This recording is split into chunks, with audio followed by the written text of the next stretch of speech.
G'day all you wonderful people, welcome to Adventure Together. My name's Al and today we are in Harper's Ferry, which is the spiritual halfway point, not exactly the mileage halfway point, but the spiritual halfway point of the Appalachian Trail.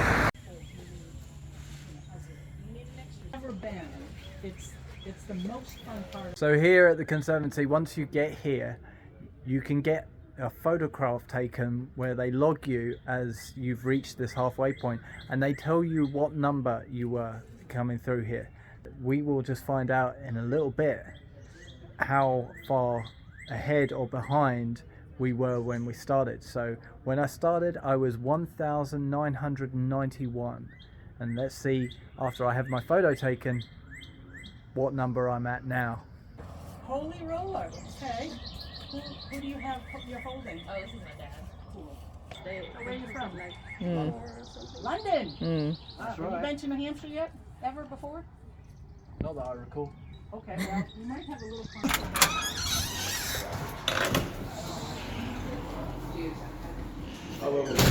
I can. This is $1, so I can do that for sure.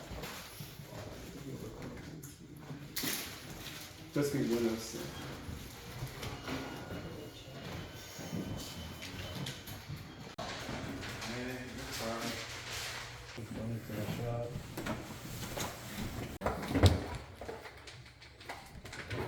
So that's me, number 1013. That's the book. So 1013.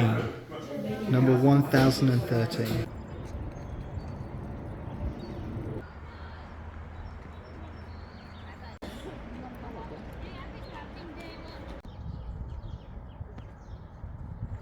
So a major part of Harper's Ferry's history is based around the Civil War and how ideas for a fight for freedom of slavery or freedom from slavery was started here.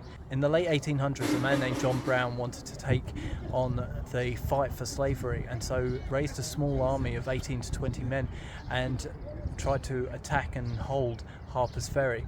He got as far as this firehouse behind me and held that for 36 hours with his men, and he was eventually injured and captured and he was hanged for treason and insurrection.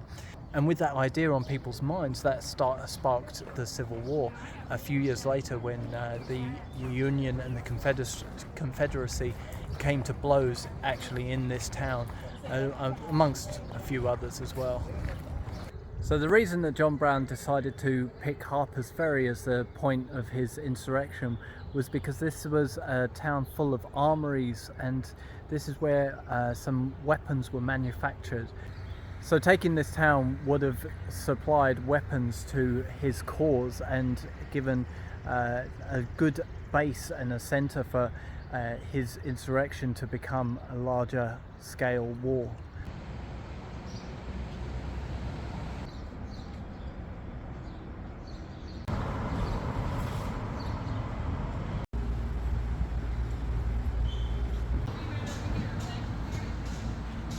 This little part of town has been left in a way that it was during the Civil War, so you get an authentic feel for how things were.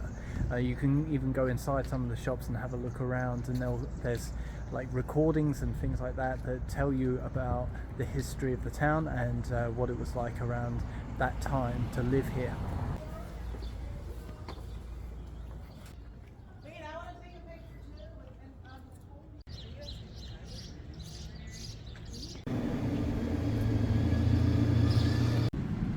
Panda, when you clocked in earlier, you were at what number?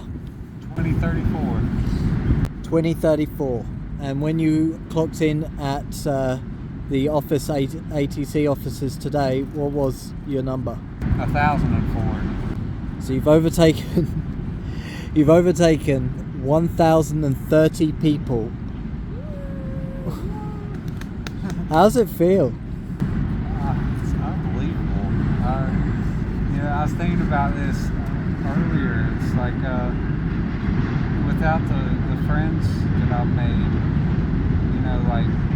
sure, physically my feet could have brought me here, but mentally I don't think I could have done it without the amazing people I've met.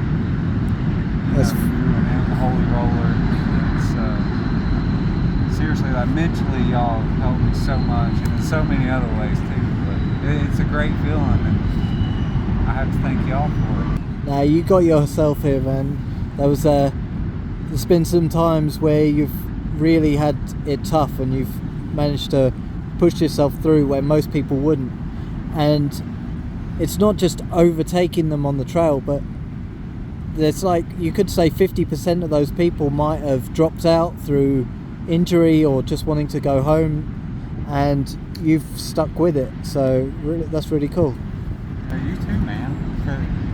You've overcome your own, with your ribs, and you hurt your ankle, and your knee was hurting.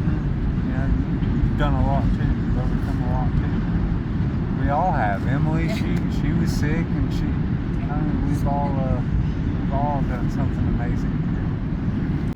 Holy Roller, how's it feel to have overtaken close to 1,000 people? Feels great. How's it feel to finally be here in Harper's Ferry as well, like the spiritual halfway point? It's amazing. It's a major milestone. I've seen people's pictures from Harper's Ferry, doing my research, and I'm like, wow, what would it feel like to get halfway through the Appalachian Trail?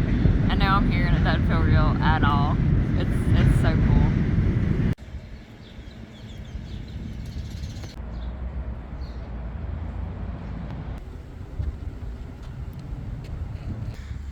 So that's it from Harper's Ferry. So thank you for joining me, and I'll see you in the next one.